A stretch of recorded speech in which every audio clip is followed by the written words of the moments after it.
Welcome to HortTube. My name is Jim Putnam, and in this video I'm going to be planting some blueberry bushes on the west side of my house here. Had some trees taken out behind this area, so now it gets plenty of sunlight in this area. Should be perfect for these. I shot an entire series last year on blueberries. I think it's 5 videos. It starts out with just general information about blueberries. The second video I think was how to pick the right varieties for your area, and then I did a planting video on them, and I even did a propagation video on them. There's a lot more information in those videos than what I'm going to offer in this particular video, planting them in my yard here. One thing that you need to know is they like moist, well-drained, acidic soil. So the soil pH needs to be quite low. The lower the better almost for blueberries. Somewhere in the mid 4s to 5 would be ideal. I have that in my yard. So that's the one thing I have going for me. The thing I don't have going for me in my yard is I have really heavy red clay. In this space right here, I can dig down a foot and it's just really compacted orange clay. I'm only about 20 miles from a sandier area of my state going down toward the coast, and they have giant blueberry fields down there. It's super easy for them because they also have the acid soil, but it drains pretty well, and they can mix some peat moss into it to keep it more moist and rich and keep that pH down. And they have an easy time of it. As you get into my area of the state of North Carolina and back toward Raleigh and even Greensboro and Charlotte, most of us have this heavy clay, and it's a little harder to keep blueberries happy in that. Like I say, we have the right pH, but the soil, instead of staying evenly moist like they would like, tends to stay extremely wet and then extremely dry. So what I do on these in my clay soils is I mix in some pine bark. These are pine bark fines. This is the bark of a pine tree. Works well in this clay to allow it to drain but stay moist. 90% of you who are watching this video right now, peat moss would be the thing to use and not this pine bark. If you have this heavy red clay or a gray clay or something like that, pine bark would be the best thing to use. But like I say, the vast majority of you, peat moss is the thing to use.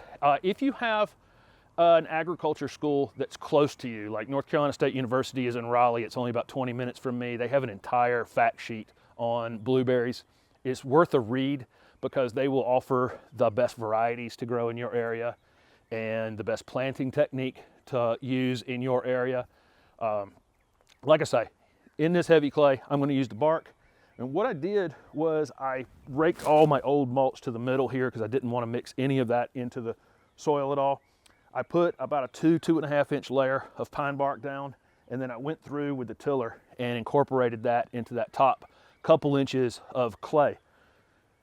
Blueberries only root about 4 inches down or so. You can go back years later and dig one out, and almost all the roots are right in the top of the soil. They have a really fibrous root system that stays near the top. And so what I've basically done here is dug a really wide hole for them where the root zone is actually going to be. I'm going to dig a hole to plant the rest of that root ball in there, but I guarantee you in one of these 3-gallon pots, the bottom 6 inches or so of those roots are not going to have enough air down there, and they're quickly going to die, but the roots will spread out in that top 3 or 4 inches, and I'm offering them a lot of space that will be broken up around them. The thing I'm going to do after I sink these in the ground is to put about a 3 or 4 inch mulch layer on top of this space. I'll rake this old mulch back out first around them, and then I'll put some fresh mulch around them. Those roots being so close to the surface, the sun can really do some damage to them. Once these plants get some size on them, they'll do a pretty good job of shading their own roots. But when you plant a new blueberry plant that's only this tall, if you put it out in the middle of your yard and don't offer the roots any mulch or shade or any way to keep those roots cool, those plants really struggle. Blueberry farms are very successful because the individual plants in the space, you know, they might be this tall or even taller, and they do a pretty good job of shading the soil on their neighbors. So it's a much better technique to plant several plants in their own space with their own mulched area, not have any grass or any competing things around them, and be able to mulch that space on a regular basis. I'm using 3 different Rabbiteye blueberry varieties. I've got Tifblue, Powderblue, and Climax. Those are the 3 that I'm planting here. I've got a couple other varieties that I'm going to add to it later. These are Rabbiteye varieties. One thing with blueberries is they require a certain amount of cold weather in the winter to berry. And there are northern high bush varieties that require quite a bit more cold than I typically have in my area. My area is kind of perfect for these Rabbiteye varieties, and then there are newer varieties called southern high bush varieties that have allowed people to grow blueberries well down into Florida and parts of California. So I have the spacing in the rows about 4.5 feet apart, and I have these two rows maybe 5 to 6 feet apart. In a commercial blueberry farm, you'll see the plants about 6 feet apart, and the rows will be as much as 12 feet apart because sometimes they use mechanical harvesters. You could plant these 3 feet apart and probably get away with it. You'd need to offer them some additional water. I don't think they'd be all that happy. I'm kind of splitting the difference between that 3 foot that's really kind of too close together and the 6 foot that the blueberry farms use, because I don't want to use up a tremendous amount of space for just 6 blueberry plants, and I'm not going to have anything else around them competing with them. So they're going to have these 6 to, well, it'll eventually be 8 plants.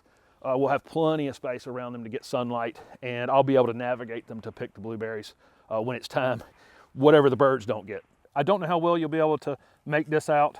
This hole is about 13 inches deep or so. It's only the depth of the container. I'm just not worried about the depth at all. There's not going to be any roots down at the bottom of this hole, but you can see this clay issue that I have here, especially bad in this area of my yard, and roots just have a really hard time getting down in there. And when you dig a hole in this stuff, the water tends to find that hole and then fill it up during times of heavy rains before it can go down in the soil. So it goes from extremely dry to extremely wet when you've dug holes in it. But you can see from about here up, there's about 4 inches here where I have broken it up and mixed in that bark mix there. So all of that's loose. And so it doesn't look like I've dug a very wide hole, but I dug a 15-foot wide hole in the top 3 or 4 inches here that these roots will easily be able to go through. And then I'm putting 3 inches of mulch on that. So they're going to have plenty of space up in the upper part of that root zone. I'm going to leave these up a little bit. I'll show you that in just a second. So here's a Tifblue blueberry plant that I have in the ground. And you can see I've actually left it up about an inch, inch and a half there. I'll mulch up to the edge of that. And I won't cover anything that's not covered here. I'm not going to mulch onto that plant at all. The soil right here around this plant where I tilled it up, I can dig 3 or 4, maybe 5 inches down. So it's got all that area around them broken up, and it won't take them long at all to start rooting out into that area. You see the flowers on these. This one doesn't have as many as the other ones do, but a lot of people will tell you to take the flowers off the first year and don't let them fruit. I'm going to run some drip irrigation over here as part of my installation of my vegetable garden, and I think I'm just going to let them berry and fruit. I'll leave that up to you. Almost every single publication you're ever going to read about blueberries says don't let them bloom and fruit the first year, maybe even 2 years. I think I've prepped this area well enough, and I'm going to be irrigating it if it gets abnormally dry over here. So I'm just not going to worry about it. So I got them in and got them mulched. Before I mulched, I actually used some plant tone fertilizer, which I used on all my other plants in my yard. I did a fertilizing video a week or so ago on that. You may want to use holly tone in your yard, which will help lower the pH. It's probably a better choice. Some sort of azalea, camellia, rhododendron fertilizer, or holly tone would be ideal. Like, again, my pH is really low, so not something I need to worry about. I have a pH tester. I may come over here at some point and test the pH and make sure that, it is down below 5, which is where it was in the fall when I had tested this area. I limed my yard in the fall, but I actually left this space alone and didn't lime it because I knew that this was coming. If you are interested in putting blueberries in this season, I'd go and find them now. The sooner the better. It's best to do it when they're dormant. That's the best time to plant them. They're pretty rugged plants, and so I would summer plant them probably, but I might do a little bit of pruning on them. I'd definitely take the berries off if I was planting them in the summer and there was a little more stress on them. But the best time to plant them would definitely be while they're dormant, sometime in the late fall through very early spring, which is about where I am now. I can actually start to see the leaves beginning to come out on these right now. So ideal planting time, I think they're available in most places this time of year, and they're budded up and starting to bloom in my area probably will be a little bit later, further north before they start doing that. So thank you very much for watching this video, and don't forget to subscribe to my YouTube channel for future videos.